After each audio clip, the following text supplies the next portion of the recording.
Hi, in this video, I'll show you how to add a table type widget.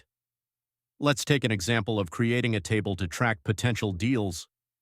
This table will display the sum of deals for leads that are identified as potential. First, I'll select the widget type as table.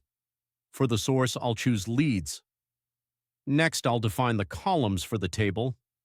The first column will be the assignee, which indicates who is assigned to each lead. The second column will display the name of the lead. The third column will show the deal value. Then I'll add the lead source as the fourth column and the target closure date as the fifth column. Finally, I'll include the zip code as the sixth column. Under the limit section, I'll set it to 10 leads, meaning the table will only display 10 leads at a time. Now for filtering, I'll use the target closure date field. You can choose from several operators such as is, isn't, is before, is after, or options like yesterday or last month. For this example, I'll use is after and set the date to November 26th. This means only leads with a closure date after November 26th will be included in the table. I won't apply any sorting for now, but sorting options are available if needed.